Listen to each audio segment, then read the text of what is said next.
Greetings, legendary listeners. Welcome to the Marvelous TV Club, a podcast tackling our collective obsession with the latest releases from the Marvel Cinematic Universe. And today we are all about the season finale of Falcon and the Winter Soldier, titled One World, One People.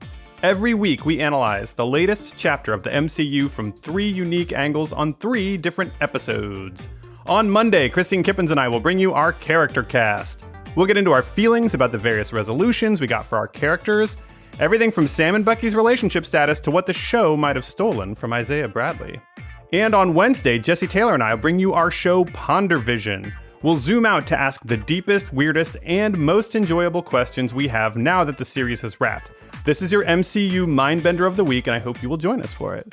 But as always, we begin our journey with this show, our Storycast. This is where we break down the latest episode of Marvel TV, not by plot, but by themes, tropes, genres, and archetypes. Say it with me now. This is one of the most unique TV analysis shows anywhere, and you can only get it here on the Marvelous TV Club.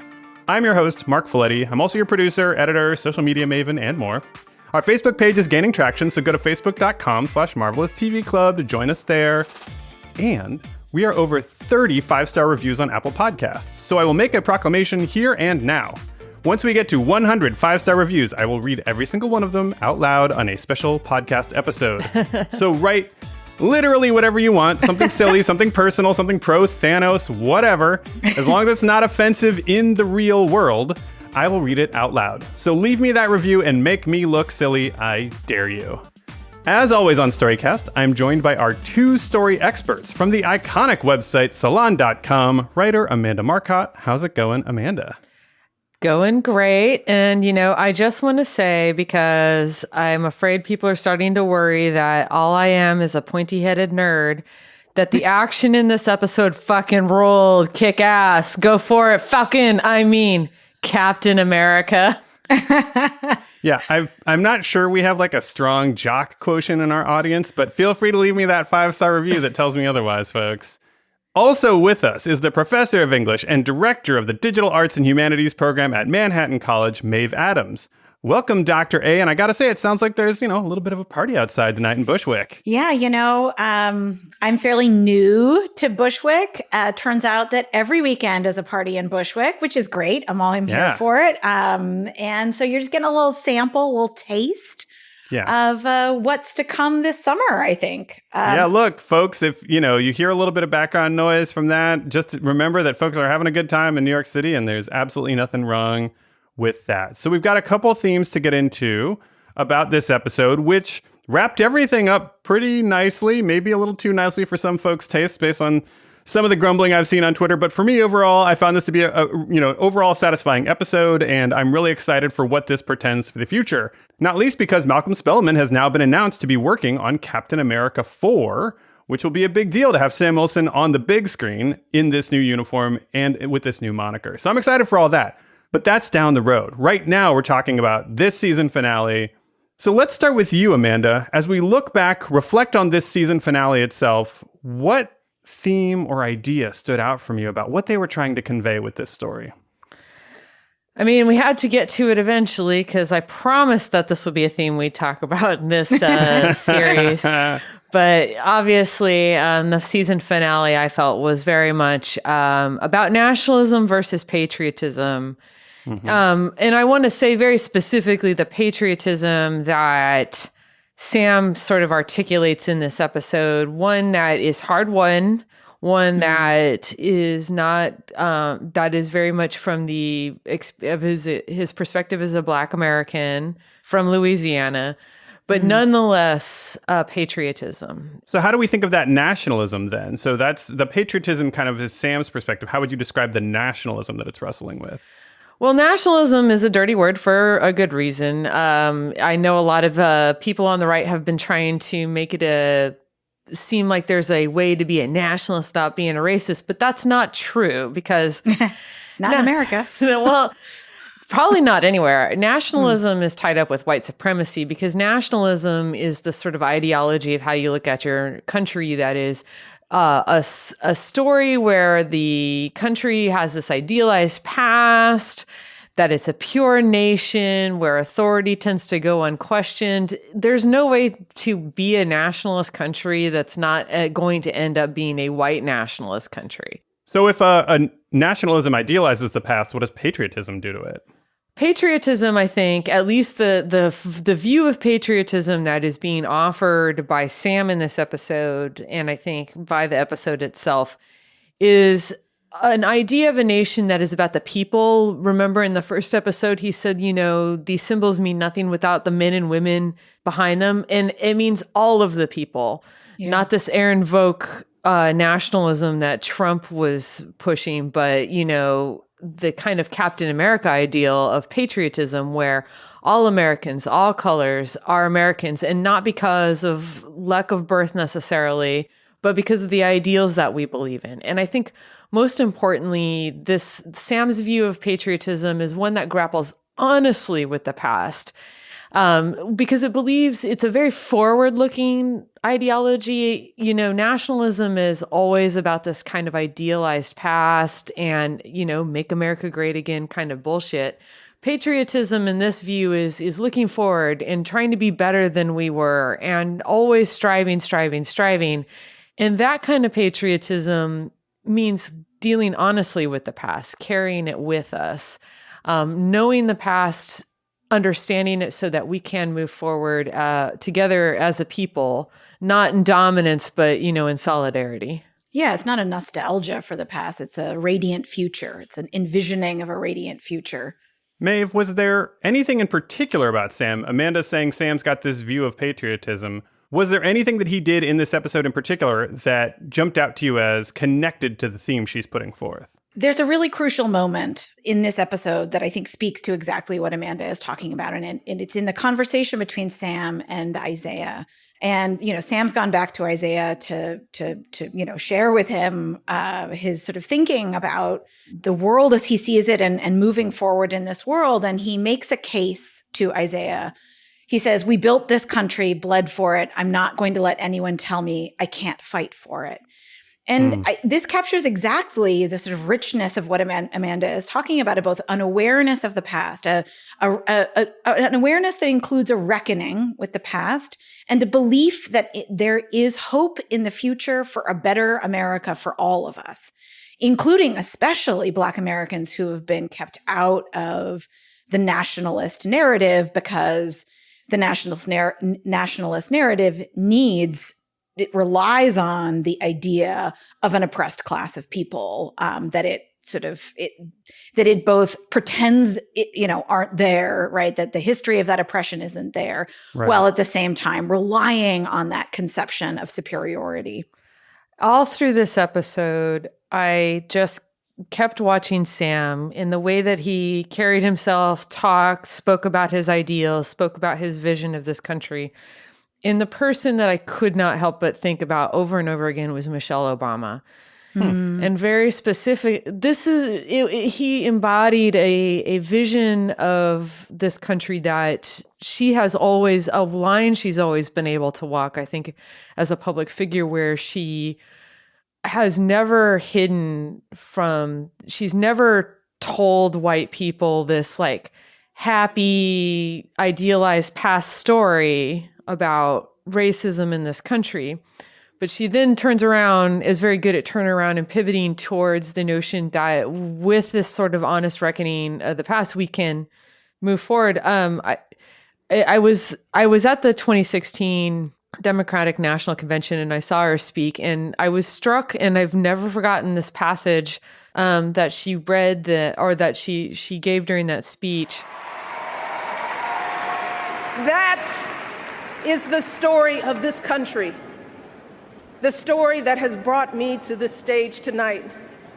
The story of generations of people who felt the lash of bondage, the shame of servitude, the sting of segregation, but who kept on striving and hoping and doing what needed to be done so that today I wake up every morning in a house that was built by slaves.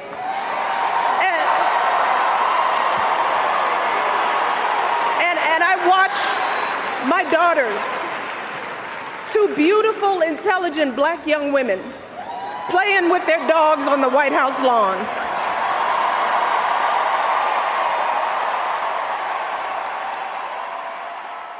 One of the things I love about the rhetoric of this speech at the end there, where she's talking about when she says, "And I watch my daughters, two beautiful, intelligent Black young women, ... The "and" there is exactly, I think, what you're talking about, Amanda. The idea that we can look forward to a radiant future. We can love the image of America that we are trying to build, while also recognizing the past. She doesn't say, "But I watch my daughters playing with their dogs on the White House lawn," right? She doesn't, those two things can live in the same universe. Her recognition of this past and a hope for a future that is about building something new and more, I'm not sure what the word is, but something that is about the potential of this country to do something better for all of its people. And what I really like about it, and I think another reason I just kept thinking about her as a public figure was that, I also think of her 2020 DNC speech, which was much harder, much harder. And she's always been a person that was capable of being optimistic without trying to make it sound easy. And in fact, the opposite, saying it's hard. And Sam does this in this episode. He literally says it will be hard. And one of the reasons he says it will be hard in his speech to the GRC people is he really has this vision of a patriotism where we really give voice to the voiceless, to all people. And he says very specifically, you have to stop calling them terrorists. And other words, and he says these labels are often used to get around the questions of why. And I think that it was a vision of patriotism, which is about doing the work. And I contrast that again with nationalism, which is always sells this idea that there was once a perfect, idealized past that we have gotten away from, and that the only work that needs to be done, and it has to be done through force, and domination of others, is to just sort of restore that idealized past. Whereas Sam posits a vision of the future that is people coming together to talk things out, and it will be hard, and often it will not be perfect. It will often fail, but as long as we're trying, it's better. It's better than these kinds of blunt nationalist approaches to politics, to the world, to life itself. And the show really gets at the complexity of that, how, as you say, how challenging that is going to be. Because in that very conversation where, Sam makes this commitment to fight for a country that has not seen him as a complete member of this country, Isaiah mentions a series of other figures that he says Sam is not, including Malcolm X. Right? He says, you're not Mandela, you're not a Mandela or a Malcolm, or you're not Martin, you're not Malcolm, you're not Mandela, who I'll point out, not American. No, exactly. But I think, but the Malcolm is key here, I think, because part of the reason why Sam is not Malcolm X is that Malcolm X actually is more like Isaiah, right? Malcolm X actually refused to commit to the idea of defending an America because Malcolm X very famously said, "I'm not an American. I'm one of the 22 million Black people who are the victims of Americanism," which again sounds a little bit like the nationalism that you're talking about. And I think that's probably what Malcolm X is signaling there, or sort of signposting. He goes on to say, one of the 22 million Black people who are the victims of democracy, nothing but disguised hypocrisy, right? So, the citation of Malcolm in that scene is crucial because Sam's position on this is a unique one, right? His willingness to recognize this past, and yet his commitment to a kind of patriotism that finds a way out of nationalism into something more hopeful. Yeah, and what I really appreciated about this show was that I think it ended really embodying and siding with Sam in the debate he's had with Isaiah. I think that the text of the show makes that very clear. I mean, Isaiah just ends up rallying to Sam's side, whether you think that's realistic or fair or not. I think that's up to the viewer. But I think what is true is that Isaiah's point of view was given, I think, full voice in this show. And they did not try to, it's the strength of the writing of the show that they did not try to promote Sam's point of view by hiding Isaiah's. But it's a cheap writing to let your character's kind of worldview stand by not giving the counterpoints fair hearing. And at every turn, Sam is actually in discourse with other people that see the world differently. You know, Isaiah, Zemo, Karli. Yeah, Bucky to an extent. I mean, Bucky gets all the way on Team Sam. Bucky's just straight up wrong. We're going to talk a lot about Isaiah, like I mentioned, on Character Cast for sure, and I'm sure on Pondervision, because something Christine tweeted today was that she only wishes Sam had gotten Isaiah's permission before sharing his story in the museum. And whether, you know, like wherever folks land on that, and again, we're going to talk about it because I think Christine's got some incredibly powerful points to make about it. That scene itself, that Isaiah's history is in the museum, does that tie into the theme of nationalism and patriotism, Amanda? Yeah. And again, I want to just bracket that aside. And I think it'll be interesting to hear Christine talk about that, other folks talk about that. But for the purposes of like the symbolism of having Isaiah in the museum and having a character have an opportunity to see himself in the museum, that's obviously a huge part. It's a huge symbol of Sam's kind of point of view in this world. It's saying that patriotism, the Sam's patriotism is one that centers diversity. It's a rebuke to nationalism, right? Like Isaiah in that museum is a rebuke to this sanitized version of the past that a nationalist would want to promote, and instead telling the full truth of our history. And then saying that actually our nation is stronger if we bring these hidden and erased histories into our narrative and we mainstream them into our narrative. This is a conversation that's important on so many levels today because, you know, I've been writing about this a lot at Salon, but you turn on Fox News any given night and you have Tucker Carlson, who's just being a straight up fascist every night. Yep. And he is a proud, unapologetic nationalist who often makes arguments about how it's wrong or offensive and that it's undermining our nation to be quote unquote woke, that these kinds of discourses that talk about our flaws, talk about the bad parts of our past, talk about the bad parts of our present somehow undermine us, right? Whereas Sam's argument is, and the museum scene really symbolizes this, is actually we become stronger if we acknowledge all the people, all the perspectives, even if there's a lot of conflict between those perspectives, even if it's hard, because that's how we become stronger as a people, is having a patriotic view where our ideals are better achieved if we don't try to hide all our stains under the carpet. Yeah, because Sam's whole line is, the only power I have is that I believe we can do better. But what does better mean if you aren't acknowledging the mistakes? If nobody is willing to say what's wrong, what's broken, who's been hurt, who's been erased, then how is there any hope of improvement? Yeah. Sometimes, and what I loved about Sam, and this is why he kept reminding me of Michelle Obama, was he does this, he just lives those values as much as he preaches them, right? And so did she. You know, it's one thing to say that we should think about things in this way. It's another thing to get up at a party national convention and remind everybody that the White House was built by slaves. But she did that. And she did it without blinking because it's living those values. Yeah.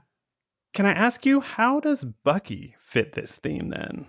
Well, we've been talking a lot about this theme in terms of race, and I think that's very important and obviously the main focus of the show, but it works on a lot of levels, and I think that Bucky is one of those examples of how that works. His little book is a very important symbol of this in his kind of discourse with Sam. He spends most of the season not able to move forward and be a better person because he's so burdened by the past, because he feels all this guilt that is actually preventing him from grappling with it effectively, until he actually goes to the old man, tells him what he did, stops trying to hide it, stops trying to run from it, stops trying to find some other way to deal with it, but just looks the man straight in the eye, says, I killed your son. Yeah. This is how it happened. He wasn't able to unburden himself to the point where he could move forward in life. That book, like the museum scene, him leaving the book behind was a very important example of you have to own your past completely in order to move forward into the future. You can't be weighed down by it, or else you'll never can be able to move forward, but you have to always have it there. You always have to keep that history with you. And you have to live with it. I mean, I think the way that scene and the scene that immediately follows, the way those scenes together tell a story is really striking because, a couple of things happen. One, Bucky is asked why, right? It's the response is not rage. The response is not, violence, right? Defensiveness, right? None of that. Defensiveness, it's why. And then what proceeds immediately from that is Bucky walking past the restaurant, lamenting, longing for the connection that he had with this person. And also essentially forgiveness is not quite the right word, maybe, but the result of this is not hostility. It's the fact of the matter. It's a resignation to the fact of the matter that this happened, and his reckoning with it simply had to be a confession. He had to confess. He had to sort of offload because he was doing all the work, right? Like he was working through the guilt and the worry about how it might be received. And I think it's really striking that there's one, there's no anger, and two, yes, he cannot be this man's friend any longer, but it doesn't mean that something else catastrophic happens. Life he just doesn't get continues. A cookie, Bucky doesn't get a cookie for the fact that he acknowledged he killed this guy's son, because of course that guy's never going to be able to look Bucky in the face again. And that's okay. Acknowledging America's sins doesn't mean everyone says all is forgotten or right? forgiven. That's, even forgiven. But yes. Exactly. It's just like you can only move forward, by sort of putting that honesty on the table. So the same problem is facing the GRC, and that was another part of Sam's, I think, speech that was so important. Was I was struck by how important it was that like Bucky got that line in that it wasn't my fault, right? And yet it was still his responsibility. Right. Which I think he recognizes in that scene, in that moment, right? He recognizes that it's his responsibility. And I think that the GRC is facing the same problem. They want to, they're like, but this problem just kind of fell in our laps and we didn't cause it. This other guy caused it. And they don't say that exactly, but that's embedded in a lot of the senator's arguments with Sam. And I think all of that is an incredibly potent symbol of what we as just people living in this country with all this history are dealing with. Okay, it's not your fault. You didn't do the bad things that are in the history books. It's nonetheless your responsibility. And it is our job, if we want to move forward, to grapple with this past and do what needs to be done to move forward, because that's the only way forward. And I think that was powerfully illustrated in this episode on multiple levels. Because the fact is that we continue doing damage by not dealing with the past. Right? We may not have done those historical wrongs, but we continue doing bad. We continue doing wrong. We continue doing damage by not addressing them. So when Tucker Carlson wants to ignore the problems of the past and pretend that they're not there, two things are happening. One, he's trying to shore up his own privilege in the world, his own unearned privilege in the world. And number two, he's refusing to stop doing damage. Well, and he's insistently continuing to do maximum damage. Yeah, exactly. Damn right. Speaking of damage, I want to talk about Sam versus Karli in that very intense fight scene. I was really struck by Karli shouting at Sam, "Fight me, fight back," because all Sam was doing was taking defensive postures. It was literally the shield versus the gun. Nice. Offensive, attacking. Karli was going to kill him versus Sam's defensiveness. And it reminded me of a certain George Orwell quote. He said, "Patriotism is of its nature defensive, both militarily and culturally. Nationalism, on the other hand, is inseparable from the desire for power. The abiding purpose of every nationalist is to secure more power and more prestige, not for himself, but for the nation or other unit in which he has chosen to sink his own individuality." Karli talks all episode about how the cause is bigger than her. She's ready to die. She's ready to go. And all she's doing is attacking for the purpose of power for this movement. And just really the difference between how Sam was approaching their relationship and that battle and she was fit this theme to a T, I think. Yeah, I couldn't agree more, because Zemo, of course, is such a fun character for everybody because they wrote him in a way where he's one of those fun villains where he's the bad guy, and yet everything he says is just true. Like the fact that he is outside of the hero's narratives allows him to speak truth to power. And he called Karli a supremacist, which Sam didn't. He did. That's true. Yeah. The other person who fits the gun versus shield thing is Walker at the end in his new uniform as a U.S. agent, which is a very direct call out to the comics. He also winds up with a gun on his hip at the end, and his trash can shield that was never a good fit for him at all is long gone, because he is much more of this aggressive version versus Sam's approach to patriotism.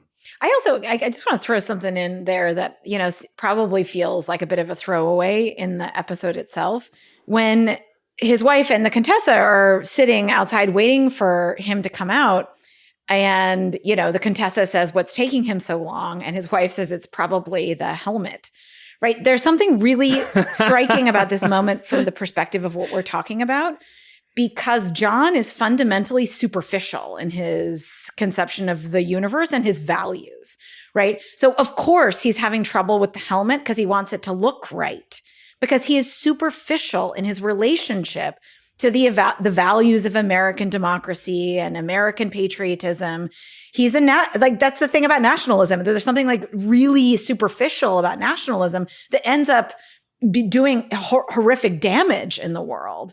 But that moment is just such a wonderful, it's sartorial, right? It's like sartorial just means, clothing related, but it's like this one of these kind of wonderful moments for any kind of, literary film critic where you're like, ooh, it's a sign of this sort of the difference between someone like John and somebody like Sam.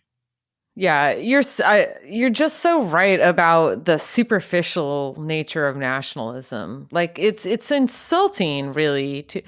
The nationalist point of view is that if you ever criticize America, you're somehow betraying it.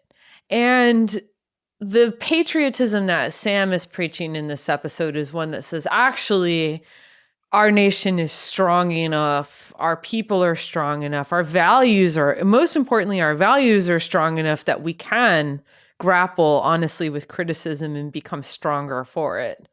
Yeah, we can take down monuments. Yeah. Right? Speaking of sartorial then, the helmet speaks to the idea that you're ready for war. You're expecting bombs and shells to fall, and you have this hat. But what is Sam wearing? Sam is wearing this open, exposed, face guard that's much more about vulnerability and the kind of thing you wear when you're signaling nonviolence first, which has been his MO for like the entire series. I love this idea of looking at the costume that way. You know what? It's funny that you say this because I hadn't thought about this at all this way. But the first thing I thought, and this is probably just a sign of me personally a little bit, but the first thing I thought when Sam arrived in his costume, which is mostly, there's a lot of white on that costume, I'm like, that's going to get stained real fast. right? Like, since I'm a person who tends to spill things on myself, but actually this speaks to, we could actually read this more richly, that this is not a costume designed to hide the flaws that come along with struggling for something better, right? Knowing that this is going to be a challenge, that this is going to be something that will involve stain. I mean, quite literally, right? That and also metaphorically, that it doesn't need to be something that's going to hide the messiness of this process. When you say that too, I think another thing that the action, one of the reasons I'm really looking forward to Spellman taking on a Captain America movie is like, he understands in the way that the Russo brothers did how to use the action to advance your themes and story. And one of the things I thought was really, really, really cool about the fight scene that was like half the episode, right? The action sequence, was that so much of Sam's fighting style is about thinking. It's about intelligence. It's about thinking through your problems on a couple of levels. For one, the Wakandans use their like immense technology and their huge scientific brain trusts to create the set of weapons for him, and that are all about like problem solving. So he's got the bird figured out who in the helicopter had flight skills. He gamed out cooperatively with this woman how they were going to solve this problem in mid-fight. Everything about the way he fights isn't just defensive, but intellectual. It's about in D&D terms, it would definitely be, if you've ever taken that feat where it's called insightful fighting. Yes. Where he's an insightful fighter. You read the enemy and you use their weaknesses against them, because everything's about thinking things through. Whereas John is just brute strength. And boy, if that isn't the conflict between nationalism, which is always going to veer towards fascism. It's always going to, because it's an incoherent ideology, it's going to try and force itself on other people through sheer power and dominance. Yeah. Whereas presumably the kind of patriotism that Sam is preaching is one where we work through our problems together. Mm-hmm. As messy as that process is going to be. Yeah. Nationalism v. patriotism. I'm following. Give me some other influences or works that I should be thinking about that are part of the same dialogue as this show then. I'm actually a little surprised I didn't think of this earlier, because it was one of my favorite books it's been one of my favorite books that I've read in my life. But Toni Morrison's A Song of Solomon really came to mind watching this episode. It's a complicated book. It's about a lot of things. But one of the strings that pulls it through as a narrative is it's a story about looking for lost histories, right? And interestingly, it actually uses the metaphor because Toni Morrison does a lot of magical realism in her writing. It actually, so the kind of the story is about this character named Milkman who he kind of starts off very greedy, but then despite his own worst instincts gets pulled into exploring the history of his life and his ancestors. And in discovering a lot more about it's kind of unearthing this hidden Black history. Morrison writes a lot about that in her books. But it also has this notion, this metaphor in there where where the character, once he actually gives in and goes through that process of learning his history, he flies. Wow. and I'm like, I don't know how I didn't see it before. So I would be surprised if this was not an impact on this particular story in a book that everyone should read. I think Morrison, if you've never read her, can seem a little bit daunting because of the way people talk about her and the heaviness of symbolism and metaphor in her books. But I would actually say that they're pretty easy to read. They fly really by, and Song of Solomon in particular reads like a murder mystery almost. Like it's got that kind of propulsive prose in it.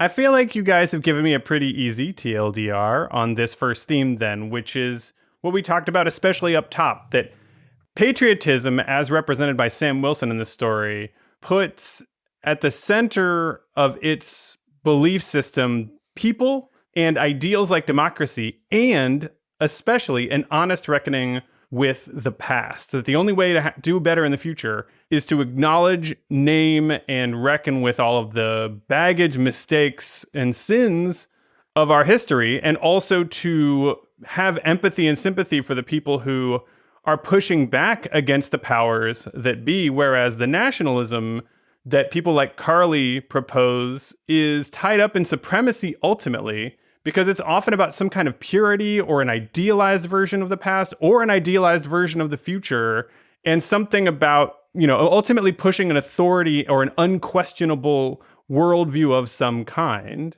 And we also can see that manifest in the action between these two characters, in particular the way they fight and the defensive nature of Sam and the nonviolent approach that he's trying to take versus Karli's attacking mode, and then everything we talked about with the costumes between John Walker's outfit and what that says about his mentality versus Sam's more nonviolent approach. What else would you add to that TLDR, anyone? That sounds great to me. Okay. Yeah. Well, on that note, let's talk about another theme. There's always more than one thing driving this story. Maeve, what do you have for us on this season finale? I want to come back to one of the things that we mentioned, a little bit in passing earlier. Something that Sam says to the folks from the representatives from the GRC. He says, "The only power I have is that I believe we can do better." This is a really important moment because it helps solidify for me that this whole show, maybe definitely this episode, but this whole show may be a kind of fable of democracy, helping us see what it is, what it isn't. And this is the thing about fables, right? Like, and we might, folks might be like, no, this can't possibly be a fable. This is not the tortoise and the hare. This is not some kind of simple moral narrative. On the other hand, there is something straightforward about its conception of good and bad, its sort of moral distinctions, right? It also has sort of archetypal characters, right? We've got Falcon, Captain America, US agent, right? We've got these kind of figures who kind of stand in for a set of values that the show then, by its end, coalesces into a series of moral lessons for us. And part of the reason why I'm excited about this as a possible way of reading this episode, but also the show, is that it helps us think about some moments all the way through this show where it's been a little on the nose, right? Where the show gives to a character a moral lesson that then that character delivers literally to the audience. A little bit like this, the only power I have is that I believe we can do better, which is part of a debate with the GRC about what it means to govern democratically. Yeah, I think a lot of the Twitter criticism that erupted after the show was that it was very pat.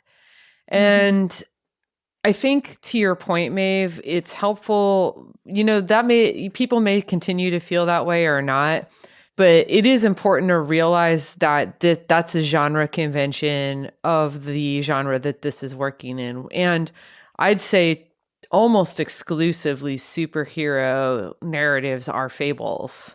Yeah, right? As at least the more serious ones, especially the Captain America ones. I love them, know what genre they're in.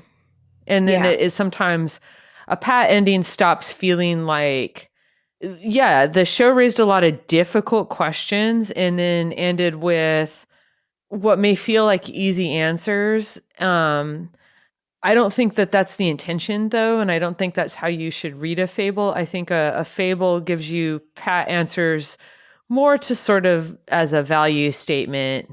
And there are other kinds of stories out there.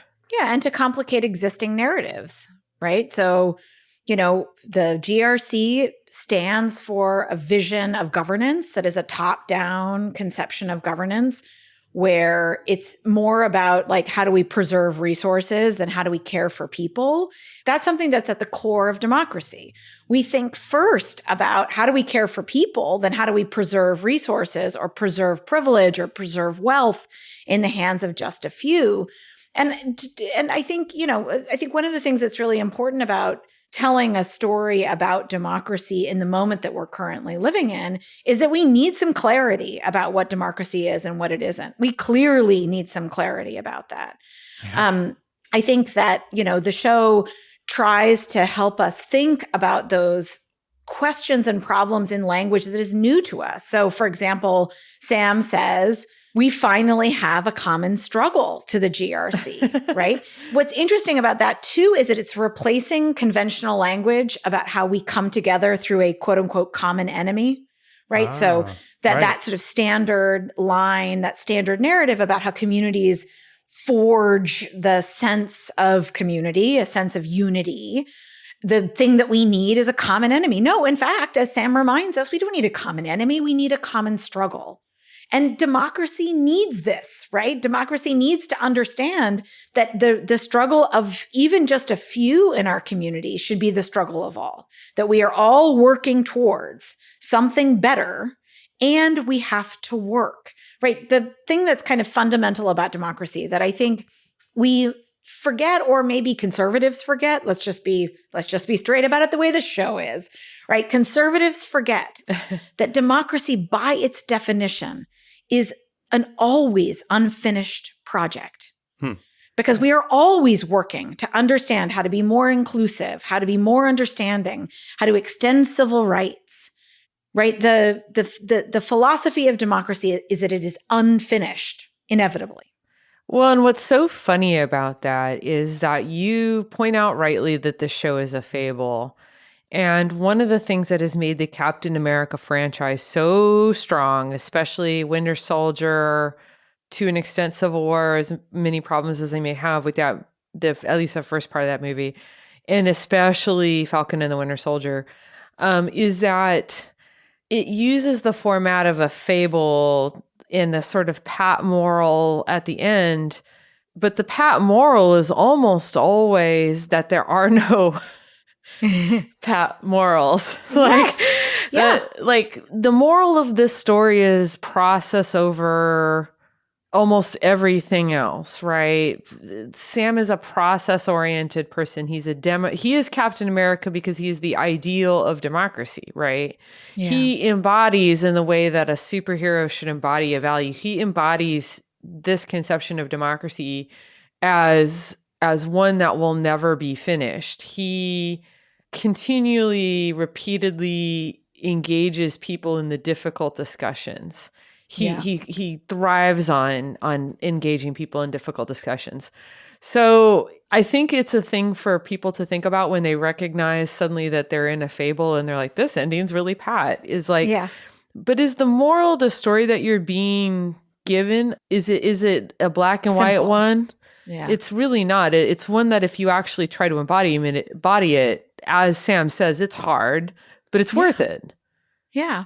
And it involves things like understanding helplessness, right? So putting yourself in really uncomfortable positions, right? So this is something that he says, but he also performs in that scene, that fight scene with Karli, where he puts himself in a position of sort of willed, it's not helplessness exactly, but it's an uncomfortable position of refusing to just beat her down. I mean, whether he could or couldn't, she's a super serum taker, she's super powered.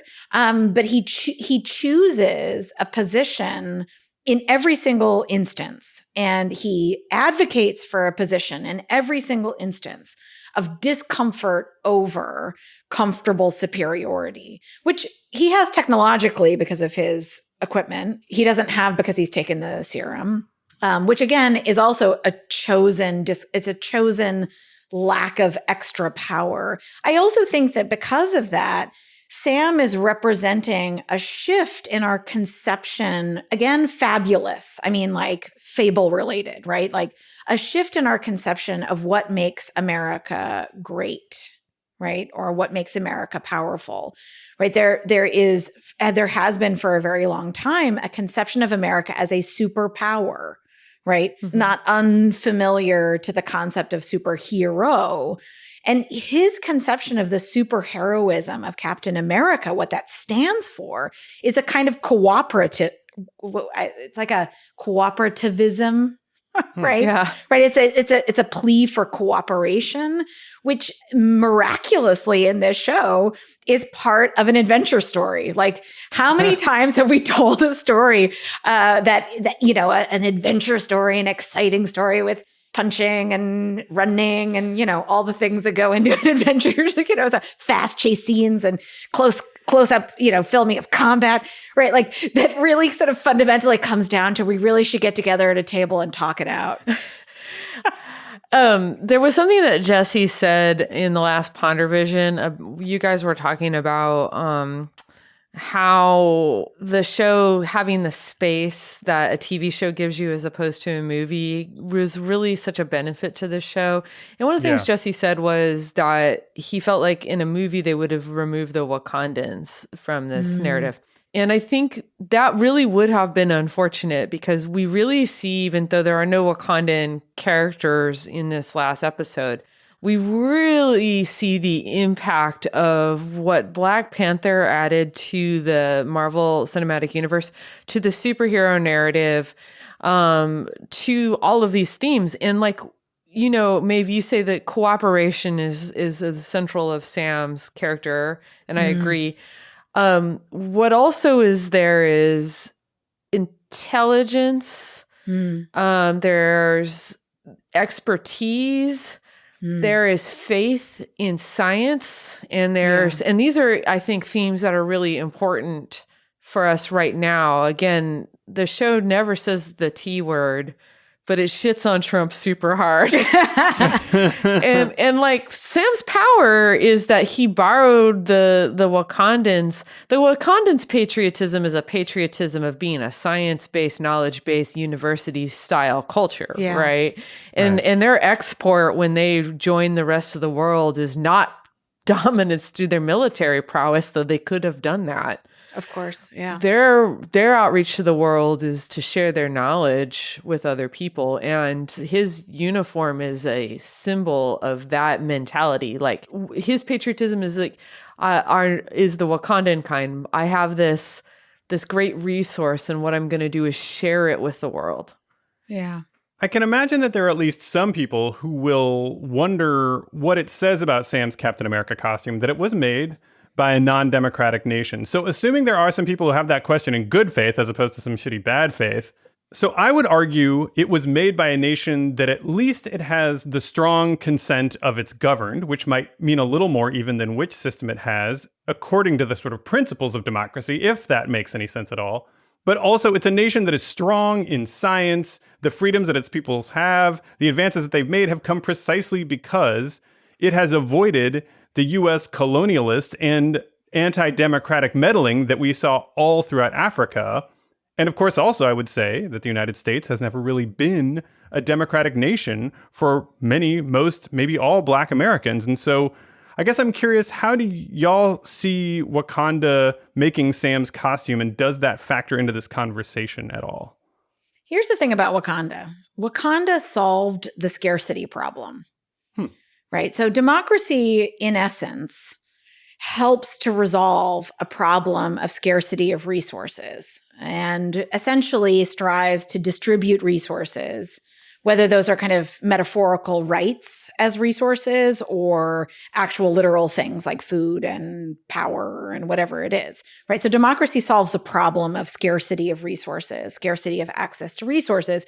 So Wakanda solved that problem of scarcity differently, and has essentially been kind of cut off from the rest of the world. And so it introduces an interesting challenge to the way that we've written histories of democracy, right? We've written histories of modern civil society as bending towards democracy because we're committed to the equal distribution of rights and privileges.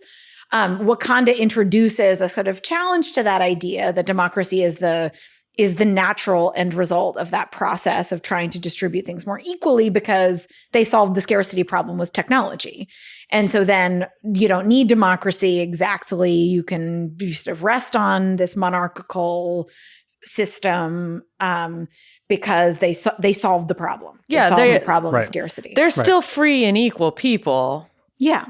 And I think that... Right. They've achieved the ideals. Democracy is a process for Wakanda. They're sort of have avoided the need for that process through a variety of the things that we've talked about.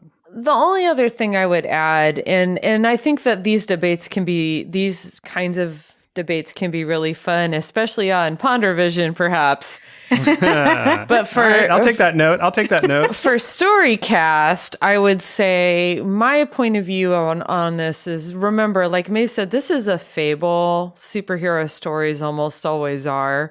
And Wakanda, I don't read Wakanda as like a literal place. None of the countries, the Raft, the Sokovia, the United States in the MCU is not a literal place. It is, Wakanda is a sort of stand-in for a point of view in a kind of argument. Like it's a place, like you said, that and it depends on what story you're telling. In this particular story, what Wakanda stands in for is a country whose export is not nationalism, it's not dominance, it's knowledge and it's technology, and it's.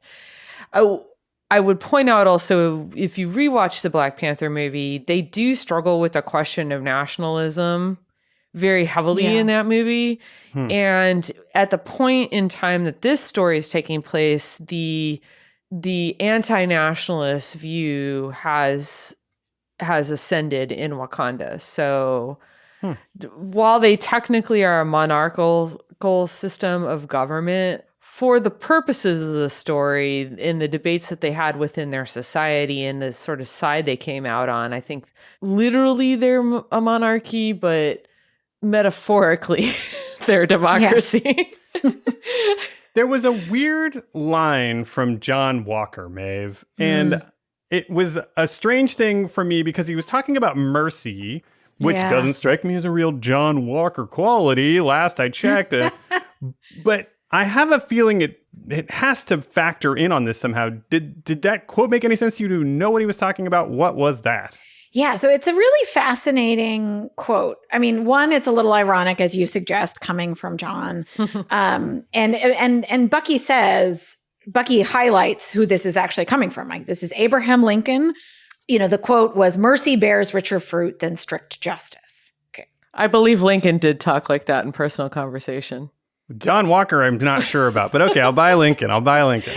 So the reason that we know that, or believe that Lincoln said this, is that a friend of his, Joseph Gillespie, published an article in the Herald and Torchlight on March 15th, 1876, where this article is about Abraham Lincoln being a guy who's committed to mercy, right? And the article is basically, talking about why we don't execute prisoners of war.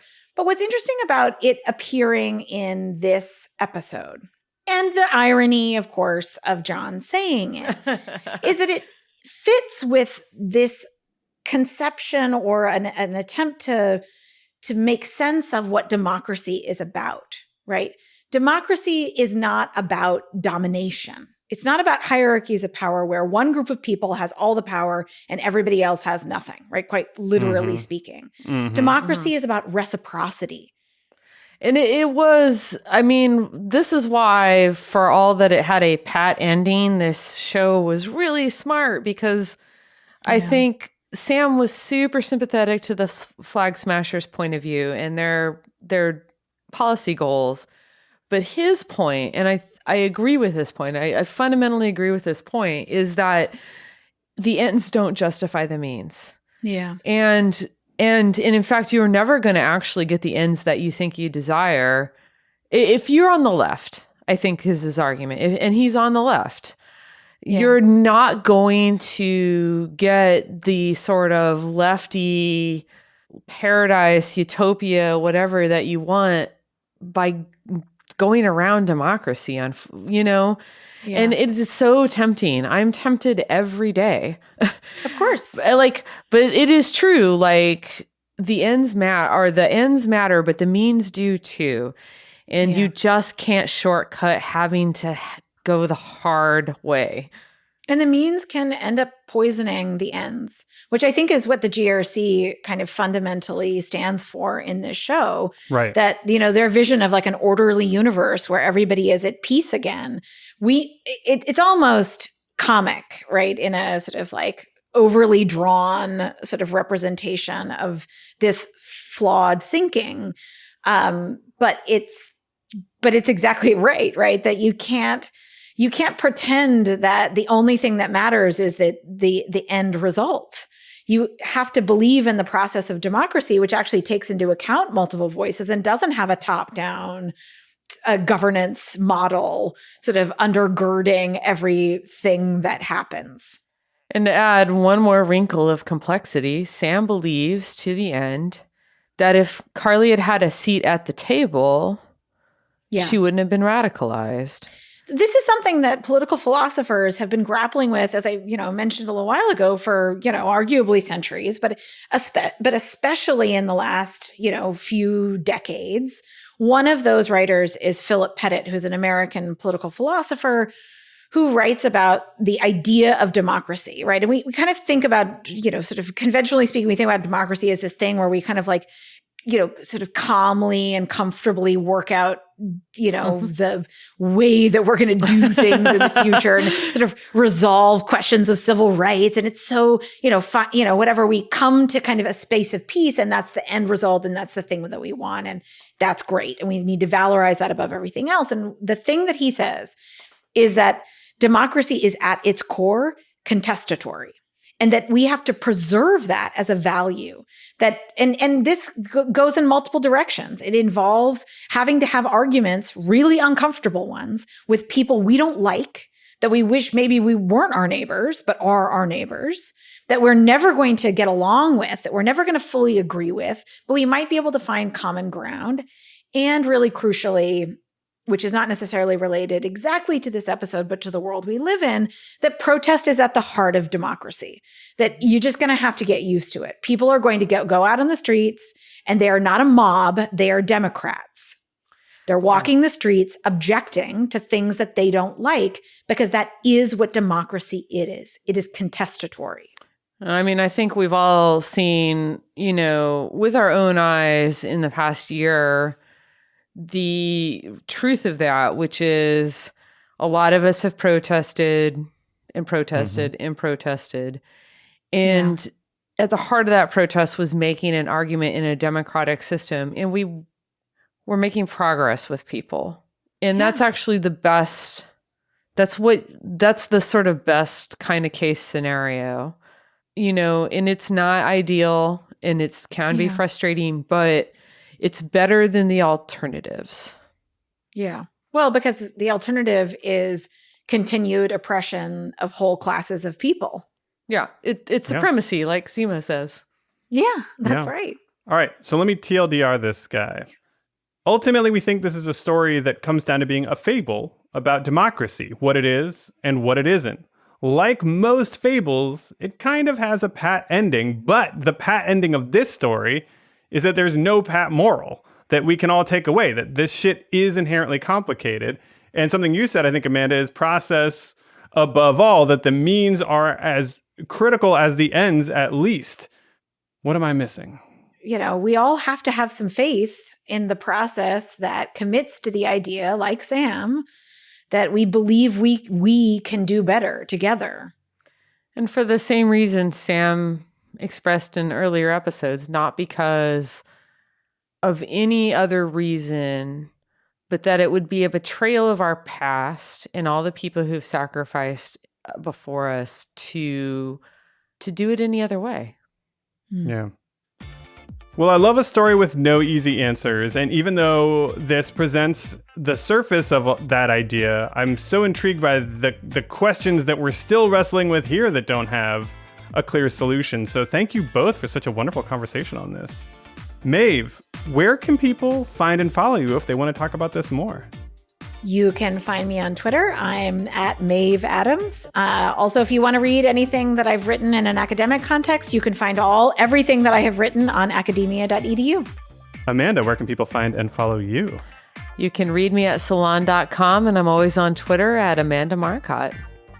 And of course, you can follow me at Marc with a C, Faletti, F like Frank, Aletti. All right, Audio Avengers, that is our show for today. We have a ton more to talk about on Character Cast and Pondervision, And I have some big news, which is that we're going to do our first epic crossover event with everybody from all of our shows. So keep your ears open for that. We'll have more soon. If you can, leave us one of those 5-star reviews, make me say something silly, or failing that, simply tell a friend about our show. Anything you can do to help us spread the word would mean the world to us. All right, team, let's go see if there are any leftovers at the Wilson house, because that food looked good.